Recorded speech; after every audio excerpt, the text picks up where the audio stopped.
Oke, kita masuk ke video part yang ketiga dari pertemuan yang ketiga. Melanjutkan kembali pembahasan terkait dengan jenis tipe data.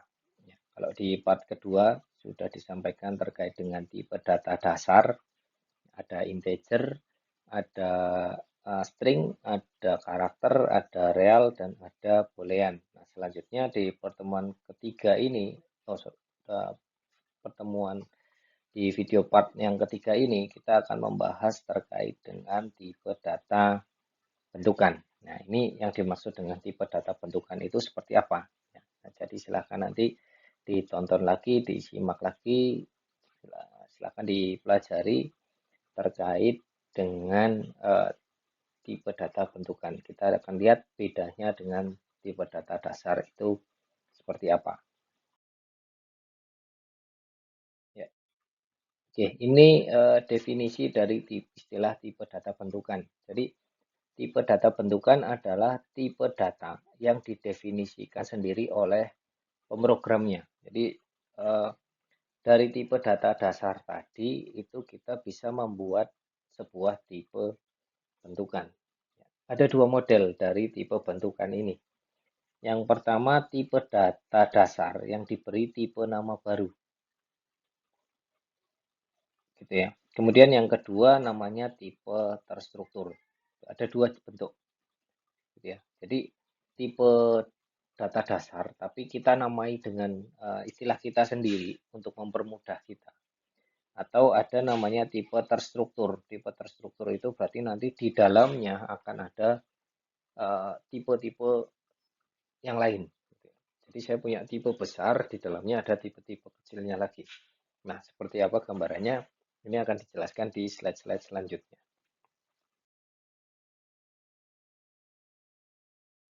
Oke, ini yang pertama yaitu tipe dasar ya, tipe data dasar yang diberi dengan nama tipe baru ya. Jadi di sini penyebabnya apa atau yang melatar belakangi apa? Karena kadang-kadang pemrogram ingin memberi nama baru yang sudah dikenal. Kadang-kadang kita pakai istilah integer itu bukan sesuatu yang nama familiar untuk kita. Atau real, itu bukan nama yang mungkin familiar untuk kita. Kita mungkin lebih mengenalnya dengan istilah bilangan bulat atau pecahan misalkan.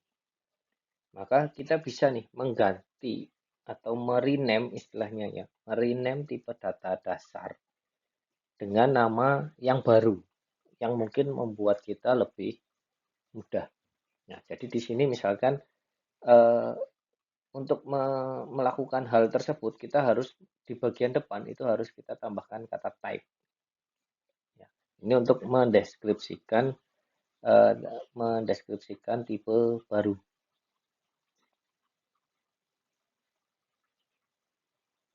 Ya.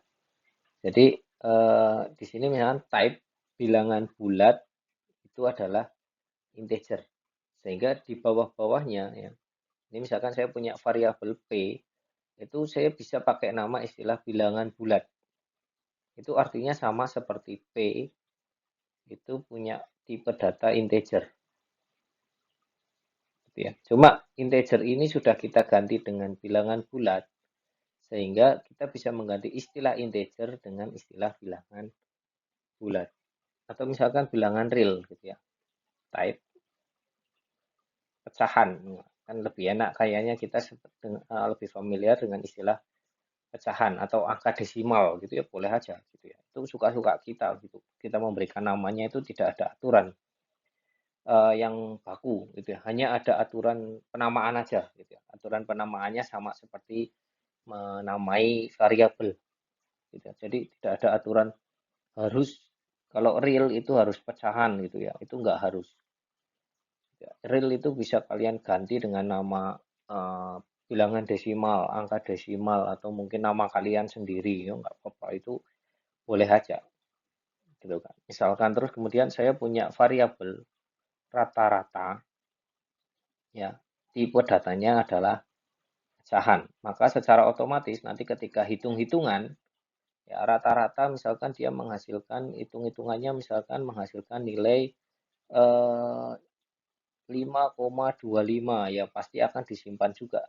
Ini nilai 0,25 itu pasti akan disimpan oleh rata-rata. Kenapa? Karena rata-rata adalah pecahan, di mana pecahan itu adalah real, gitu ya. Ini contohnya. Gitu ya. Tapi kalau misalkan tadi P ya kita set dengan 5,25, maka yang ketika yang ditampilkan atau yang disimpan itu sebenarnya hanya 5 aja. Jadi nanti secara tidak langsung P ini akan berisi, ini saya punya kotak P ya nilainya hanya 5 aja. Gitu ya. Kenapa? Karena P itu bilangan bulat. Bilangan bulat itu adalah turunan dari integer. Gitu ya. Jadi yang pertama dari istilah tipe bentukan ini kita bisa semacam merename tipe data dasar supaya lebih mudah untuk kita dalam membuat program. Jadi kita bisa membuat istilah yang lebih familiar, gitu ya. Karena integer, real, char, string, boolean itu kan mungkin bukan istilah yang biasa kita gunakan dalam matematik, misalkan seperti itu.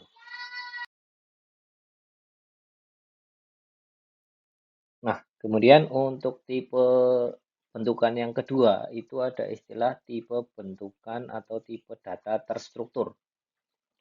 Ya, di sini dijelaskan bahwa tipe terstruktur adalah tipe yang berupa rekaman atau record. Ya, rekaman disusun oleh satu atau lebih field, di mana tiap field menyimpan data dari tipe dasar tertentu atau tipe bentukan lain yang sudah didefinisikan sebelumnya. Jadi yang dimaksud mungkin ringkasnya ya, ringkasnya. Ini satu kotak besar ini itu adalah record atau tipe terstruktur ini. Ya. Jadi satu ini namanya record. Record itu adalah tipe terstruktur. Di dalamnya itu ada istilah field. Field ini dia punya tipe data sendiri. Ini punya tipe data. Yang biasa main database mungkin lebih paham ya. Yang di web programming. Jadi ini sama seperti kayak kita membuat database. Gitu ya. Jadi tadi saya menyampaikan bahwa tipe data terstruktur atau record ini adalah tipe besar yang di dalamnya ada tipe-tipe kecil. Tipe-tipe kecil ini di sini bisa tipe data dasar atau tipe data bentukan yang rename tadi, hasil rename tadi juga bisa. Gitu ya. Berarti ini di dalamnya bisa integer, bisa boolean, bisa rel, bisa char, bisa string. Ya. Nah, semuanya ini akan disimpan dalam sebuah record. Ya, record ini tipe. Ya, di mana record ini juga dia adalah tipe data. Hanya bedanya dia tipe data terstruktur.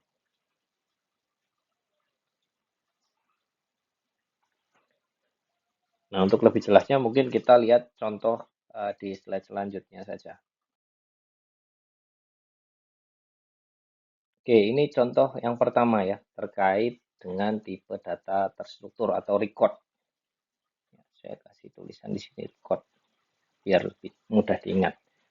Jadi misalkan di sini, titik dalam koordinat kartesian itu dinyatakan sebagai x, y, di mana x adalah nilai absis sumbu x dan y adalah koordinat sumbu y. Ya, jadi digambarkan bahwa record itu adalah kotak besar, kemudian di dalamnya ada field. Kemudian di sini misalkan saya punya, misalkan saya membuat sebuah variabel namanya titik. Ini variabel titik. Nah, karena dia tipe bentukan, maka depannya kita harus menuliskan type. Ya, baik yang hanya rename ataupun terstruktur itu harus depannya menggunakan type. Karena ini untuk menunjukkan bahwa ini adalah tipe bentukan. Ya. Kemudian record. Ya, ini tipe data besarnya, record. Ya, di dalamnya itu ada variabel X dan variabel Y. Di mana variabel X ini misalkan di sini tipenya integer. Di sini integer, oh sorry, di situ tipenya real ya. Tipenya real dan real. Sehingga kita bisa membuatnya seperti ini, gitu ya. Dengan tanda jangan lupa di sini kurung lancip, ya, kurang dari dan lebih dari. X adalah variabel X adalah tipenya real dan variabel Y dah tipenya real juga. Ya, atau bisa dijadikan lebih ringkasnya di bagian bawah ini lebih ringkasnya. X, Y sama titik 2 real. Ya, ini berarti kita membuat sebuah variabel namanya titik. Ya, ini nanti akan tercipta variabel bernama type ya. Ini berarti bukan variabel tipe. Akan ada tipe bernama titik, gitu ya. Di mana di dalam titik itu ada dua variabel X dan variabel Y. Di mana X dan Y ini punya tipe data real. Gitu ya. Nah, tinggal dari tipe ini kita buat variabelnya. Di sini misalkan P titik 2 titik. Berarti nanti P itu akan otomatis punya X dan P juga otomatis punya Y. Kenapa? Karena di dalam titik itu ada X dan Y. Sehingga ketika kita bilang P, ya, P, saya membuat variabel P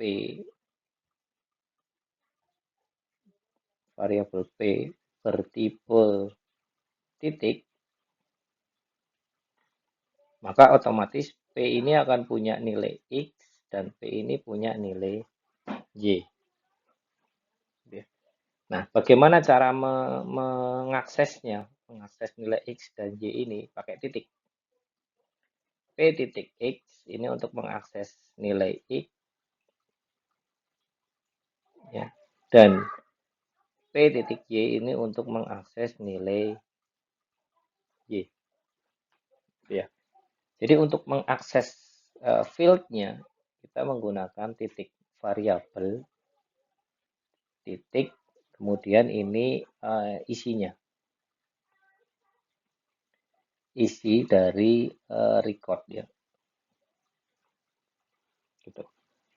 Jadi untuk mengaksesnya kita menggunakan tanda titik ini.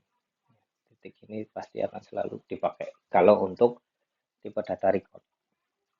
Gitu ya. Jadi untuk membuat tipe bentukan dengan record, ya pasti kita akan selalu menggunakan type sebagai identitas tipe bentukan. Kemudian ini nama tipenya, ya, nama tipe yang kita mau kita bikin sendiri. Kemudian record, ya, kenapa kita butuh record? Karena ini untuk menunjukkan tipe terstruktur. Supaya ini bisa dipakai untuk menyimpan di dalamnya tipe data yang lain. Ya. Oke, untuk lebih jelas lagi kita lihat contoh yang lainnya. Ya, ini contoh yang lain yaitu tentang jam. Waktu lah ya, saya bilangnya bukan jam. Waktu aja. Waktu. Kalau jam nanti konotasinya yang bagian depan aja kan gitu. Jadi waktu itu punya bagian yang namanya jam, menit, detik, ya kan? Ya. Jadi sebenarnya ini biasanya sudah satu paket nih. Kita ketika diminta untuk menampilkan waktu, pasti otomatis kita akan menyampaikan jam, menit, dan detiknya. Sehingga ini bisa menjadi satu kesatuan nih, bisa dijadikan satu kesatuan dalam sebuah record. Ya. Sehingga kita bisa membuat tipe bentukan dengan nama waktu.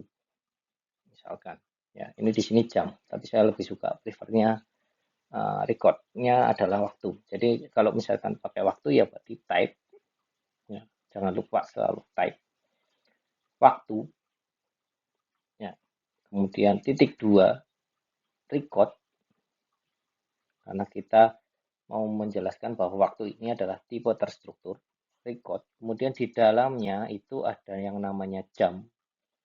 Ya, kalau di sini disampaikan misalkan HH itu jam, menit itu mm, detik itu ss. Gitu ya. Kemudian masing-masing ini integer semua.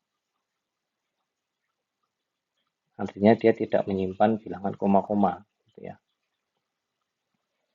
Saya kurung siku tutup di sini. Nah, gitu. Maka di sini saya sudah mempunyai sebuah tipe data namanya waktu, di mana ketika saya mengeset waktu itu di dalamnya sudah ada jam, menit, dan detik. Ya.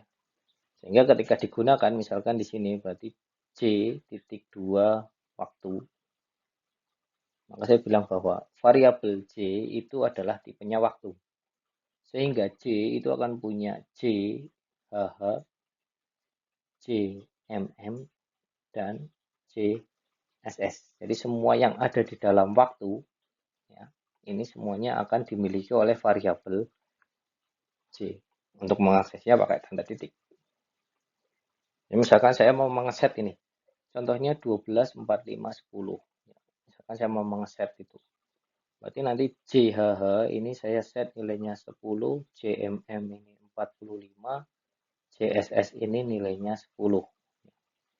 Ketika saya print atau saya cetak, misalkan write J misalkan ya, maka dia akan otomatis menuliskan 10, 45, dan 10. Sorry, ini 12 ya. 12. 12, 45, dan 10 itu sudah otomatis ketika kalau kita set. Kalau sebaliknya, misalkan saya ingin menyimpan nilai yang dari JHH ke suatu variabel. Misalkan saya bikin variabel jam. Ya, jam. Jam itu sama dengan JHH. Gitu ya. Maka otomatis nanti jam ini akan menyimpan nilai 12 dari JHH. Gitu ya. Jadi ini contoh dari tipe data terstruktur. Bagaimana menuliskan di dalam sebuah kamus atau deklarasi, kemudian bagaimana menggunakannya untuk mendeklarasikan sebuah variabel dan bagaimana mengakses mengakses isi dari tipe terstruktur itu, ya, ada HH, MM, SS, kalau titik tadi ada X dan Y dalam sebuah variabel.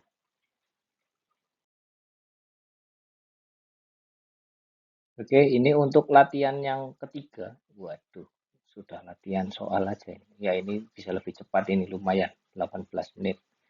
Untuk latihan soal yang ketiga, ya, ini diminta definisikan sebuah tipe terstruktur, ya. Jadi dia pakai record untuk menyatakan data nasabah. Ya, jadi kalian harus membuat tipe terstruktur, ya. Tipe terstruktur itu misalkan terserah kalian mau namai apa untuk menyimpan data nasabah.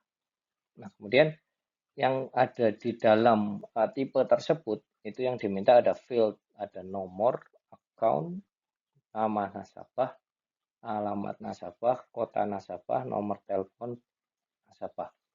Ya, jadi setiap field ini silahkan tentukan definisi atau definisikan tipe data yang cocok. Jadi nanti type gitu kan. Kemudian ini nanti silahkan kalian set ini nama tipe barunya apa. Ya. Kemudian berarti ini tipenya record. Nah, ini isinya.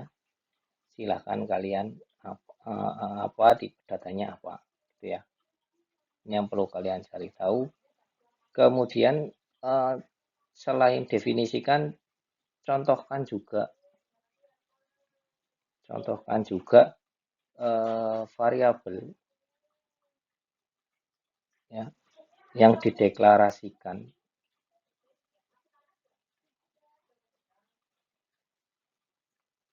dengan tipe bentukan tersebut, dengan tipe terstruktur tersebut, struktur tersebut, gitu ya. Kemudian juga selain contohkan juga contohkan variabelnya, kemudian contohkan juga cara penggunaannya, cara pemanggilannya, ya. Jadi selain mendefinisikan, jadi setelah kalian mendefinisikan tipenya, kemudian dicontohkan juga bagaimana membuat variabelnya ya, dengan tipe data tersebut, kemudian cara penggunaannya atau cara pemanggilannya. Jadi sama seperti kayak slide-slide sebelumnya, ya, contoh-contoh 2 slide sebelumnya,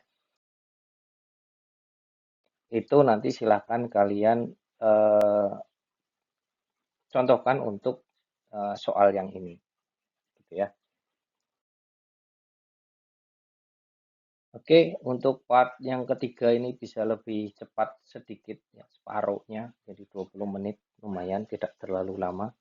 Semoga bisa membantu banyak terkait tipe data bentukan. Gitu ya. Selanjutnya silakan pelajari, kita akan mempelajari terkait dengan tipe data abstrak. Wah, apalagi itu abstrak gitu kan. Abstrak itu ya sesuatu yang sulit dibayangkan. Ya. Namanya aja sudah abstrak. Gitu. Nah, itu memang secara penulisan tidak ada dalam aturan-aturan pseudocode gitu ya. Tapi kita juga perlu untuk mengetahui jenis-jenis tipe data abstrak gitu. Karena nanti untuk studi-studi kasus yang setelah kuis sampai UAS itu mungkin ada beberapa persoalan-persoalan yang menggunakan tipe data abstrak gitu ya. Jadi silakan nanti dilanjut dengan video yang part yang keempat, video part yang terakhir terkait dengan tipe data abstrak.